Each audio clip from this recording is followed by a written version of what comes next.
Hey there. My wife and I are out here picnicking with Tito. I was looking for a pen. I went behind that tree and I found a pen. Babe, I found a pen. Animal Farm. I can't recommend a book more highly. It's accessible. It's for all ages. It first got me into reading. I read it in high school and I liked it, which is very rare combo.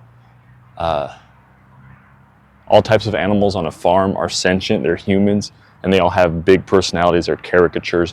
The donkey is a representation of Orwell. Shouts out to Mr. Patterson for teaching me that. But he's kind of a slow, nonpartisan, non-partaking. The pigs are rising and they're the ones I want to lead. The horses are used to do the pig's bidding. The cat doesn't really care. It's just a beautiful book. Easy to read, short. Get on it now. Right now, if you haven't. Right now, you better get on it. Right now. Now, Huck Finn is a book that, hold it up for the audience to see. Huckleberry Finn by Mark Twain. Actually, do you have a book recommendation, babe, for people? 25 books to jumpstart their love for literature? Their love for literature. Or just A a book? Series of Unfortunate Events by Lemony Snickett. Can you sell it? I got it for Christmas once. It's good. I read a couple. Just a good read. If you like adventure, if you like evil, if you like orphans, superheroes, science. It has everything. It has love. It has cuisine. It has... it's just... Where's our dog going? I highly recommended Animal Farm, but seriously, if there's one book on this list that I would recommend you read right now, is Huckleberry Finn. Talk about a book that, kind of like Anna's saying, captures all these themes. You have this kid who's so unprejudiced and so kind to those around him. Shouts out to Jim. Someone who's just, his father beats him up. He's kicked out. He has no mom. He has to run away from the cops. And yet he continues to do kind things to everybody. And it's probably I can safely say it's the least pretentious book. Maybe of all time. Mark Twain is something else, man. In the opening to either Huck Finn or Tom Sawyer, he says, if anyone in here is looking for a plot, let them be killed. If anyone's looking for a moral, let them be hung, something like that anyway. Huck Finn, man, it's very good. Very, very good. I wish I had the courage to read it with students in class. I really did. To read an entire novel of Huck Finn. Maybe one day. After recording the last little scene, Anna said, "Hey, bro, you won't believe me about the Bob thing." And then she shows me an angle of my body. So for this next recommendation, I'm going to be showcasing my body, which looks like my Uncle Bob's. And The Body Keeps the Score. Anna's book recommendation on this one is The Body Keeps the Score. Could you give a quick summary? The trauma that happened to you as a child, continue to carry it into your adult life. The trauma that happens to us as a child, we continue to carry into our adult life, and it manifests, I'm guessing, in our body. Literally. It stays in our body, whether it affects us through disease or body shape, as you can see. So something, I don't know what happened to me to make me skinny-armed, big belly boy, but shouts out to my grandma. Anyway, 1984, relevant for Bob, I think, because of his antipathy he feels towards Russia, but I would follow up Animal Farm with 1984. if you really know, I'm not a communist, and the person who wrote this book is not a communist either, and he calls out communists. Then again, if you are a communist, you can still reap a lot, I think, from Animal Farm. She's asking me if I'm a socialist. No, I would say I'm not a socialist either. My favorite socialist is Jack London. He's also on this video. Am I really getting this belly? Anyway, and I have a stain, and I'm doing this in public. 1984, check it out. It's a bigger scope than Animal Farm. It's a little more difficult than Animal Farm, but if you're really digging the themes of oppression, of big government, of someone always watching you, if you like to watch the show Big Brother, you definitely have to watch 1984. It's where that term originated. But really, it's one of the premier dystopia novels where someone's just being followed. I can't really, not as good as, start with Animal Farm. I cannot stress this enough. And then make sure to get a big belly before you read it. Caesar in Shakespeare says he doesn't trust a skinny man. Guess what, Caesar? I'm your guy. This next book on the recommended reading list of Jumpstart Literature is Catcher in the Rye. This book, man. This is right here. Holden Caulfield wished he could just do this with a woman. And then all of his problems would be solved. I like how much cursing there is for it to be like a classic or an old book. There's a lot of cursing, and I fuck with that. She F's with the cursing. I don't. That's the only part I didn't like about it. I'm kidding. Cursing. I mean, it got my attention. He calls people phony. A lot of cursing. Just like Huck Finn, he talks like a normal human being. It's like he just says everything that's on his mind. Yeah. And it's like, wow. Like someone who's being authentic. I mean, even though it's just his thoughts, but it's like, I like that I can hear all his unfiltered thoughts. It's a good book. Very good. And short and sweet for those of us who can't stick to reading long-ass fucking books like Ulysses. Ulysses is not on this list, but yeah, I couldn't. I love Ulysses. Moby fucking Dick. Moby Dickathy is not on this list. Yep, even though I love it. Short. Animal Farm and Catcher in the Rye, ASAP, and Huck Finn. They're pretty short. Huck Finn's longer. What about Of Mice and Men? Isn't that a short one? I have a Steinbeck on my list. It's not Of Mice and Men, but that probably should be it because of its length and its accessibility. We have it. You had it before I moved in. You had it. Yeah. I have books. I just don't read them. One more thing I'll say about we do have books. You have a lot of books and don't read them. I should do a percentage of how many books I own and have read. Yeah. I think I'm above 50. I'm probably like 35. I don't know. I know I've gifted him books that he hasn't read, so. But I've done the same to him. So the Tom Hanks book, and the Ethical Dilemma book. I read a couple chapters. Wait, you have the Ethical Dilemma? Yeah, Can I have it? Yeah. Borrow it? What's mine is yours. One thing about Catcher in the Rye, I know that one thing about Catcher in the Rye though, I remember reading it and then getting on Reddit afterwards, like I wanted to see, man, one of these first books, what are other people saying about it? Everyone was hating on Holden Caulfield. Oh, he's whining. I hate this book. Ooh. And that was the beginning of my my rebellious, of my demise or rebellious error, however you want to interpret it. Tell that fly to F off, Tito, says Anna. Yeah, I'll get him untangled. This next book is Watership Down. That's such a good fucking book. Anna says it's a good effing book. Wait, you got more to say about it? Yeah. It's about the rabbits, right? Yeah.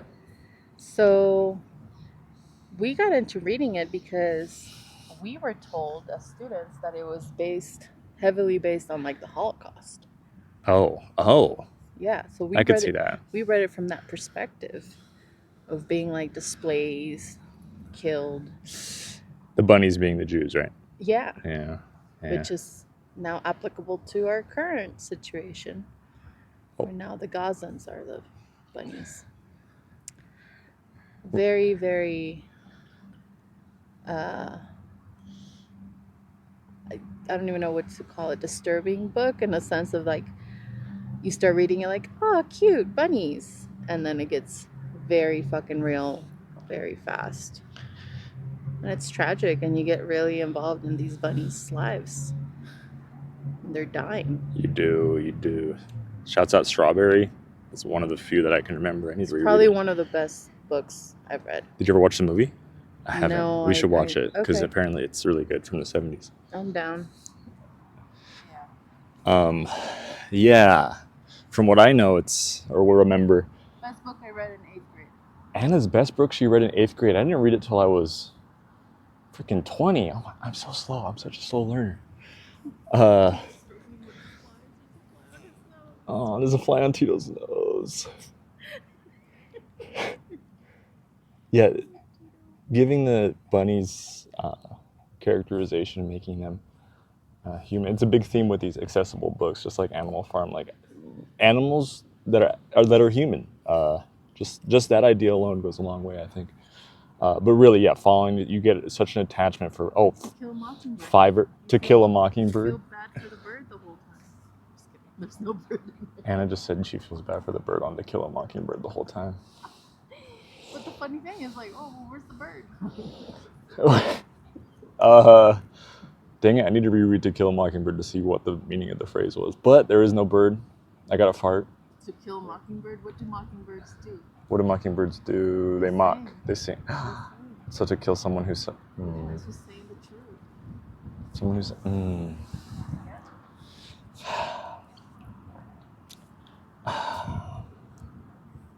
One last takeaway from Watership Down is I am forever changed on this, is whenever I see a domesticated bunny, I shake my damn head. It's just such a sad thing. I could never own a bunny as a pet because they talk about how these domesticated bunnies, they could never live in the wild the same. They just take away their entire nature.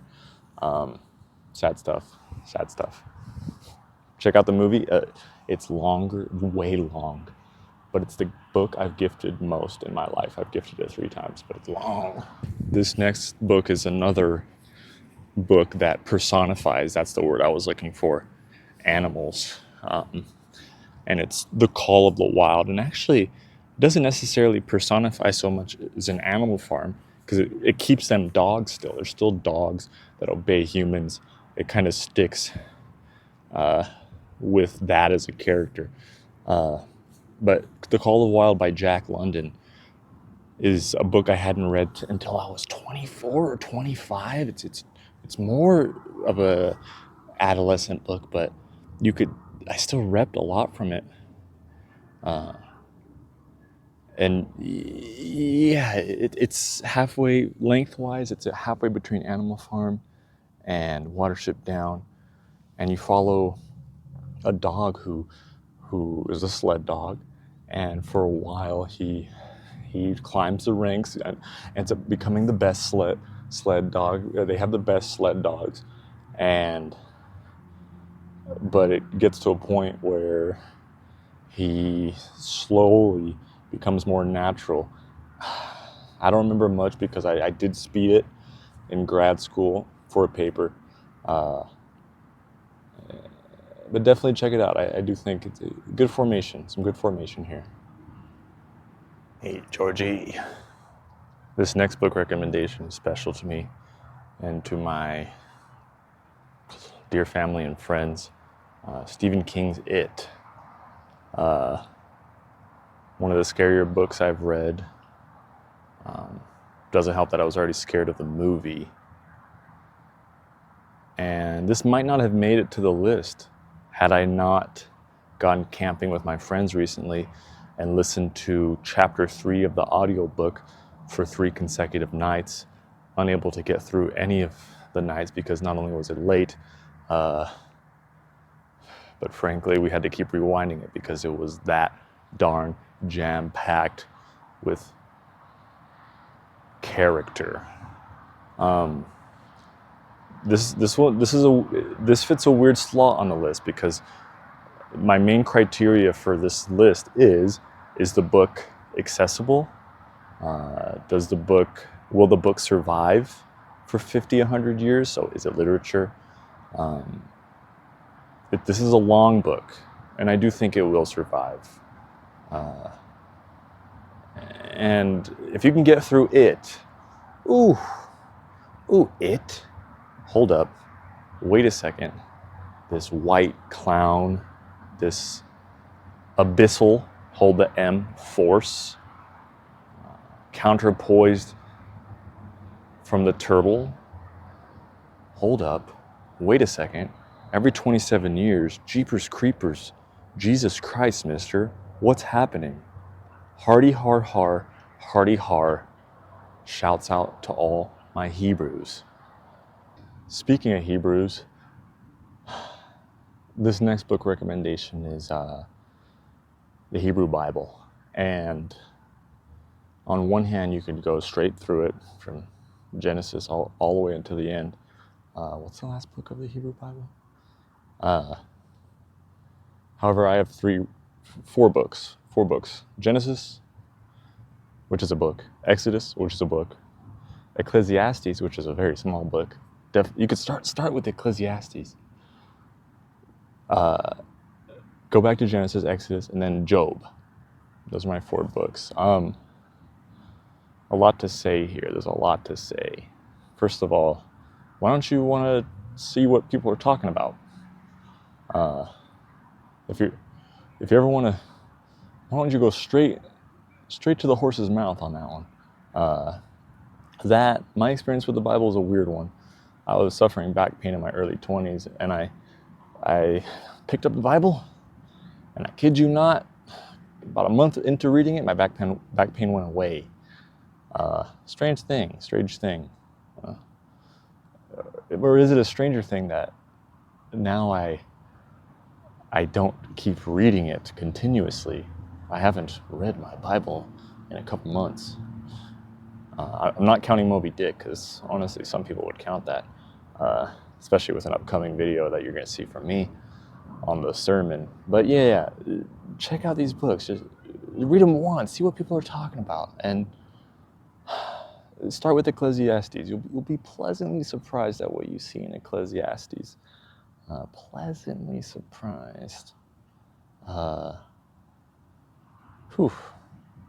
In Genesis, you're going to meet like 5, 6 characters, 8, 9, 10 characters that you still know today, and that will continue to be a thing, I think. Names you'll recognize, and that type, huh? If you find yourself mentioning your mom or your dad often, you definitely need to check out the Hebrew Bible. It's the root of all modern psychology and psychoanalysis, frankly. Talking about Abraham sacrificing Isaac. Ecclesiastes, you have King Solomon, who has everything in life. He has babes, wine, money, knowledge. He's got it all, and he concludes that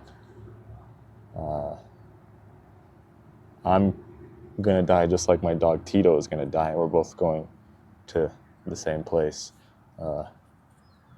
pluck on dust. And then in Job, of course, you have the answer to the question, why would God give us cancer?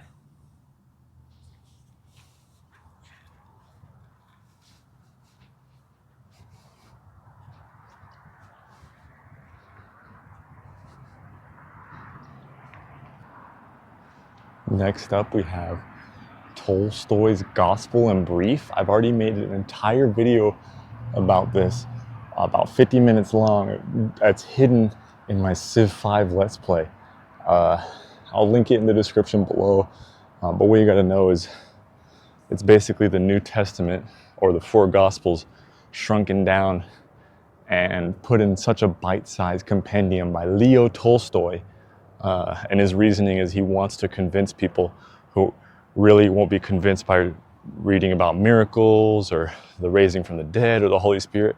He just wants to look at Jesus as a person. What was this guy like? What did he say? Highly recommend it.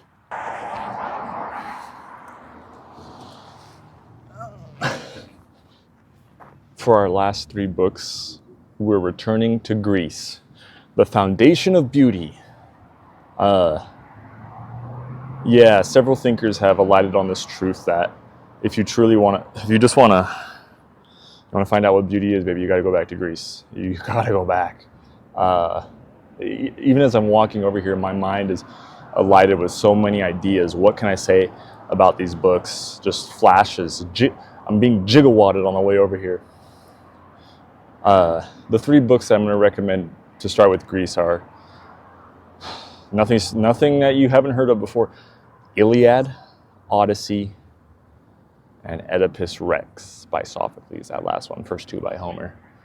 Emerson says about Homer that whenever he reads Homer, he looks at other men like giants. To see other men as giants. I have some distinct memories myself. I was on a houseboat a couple years ago, 3 years ago, with my father and with 10 other men.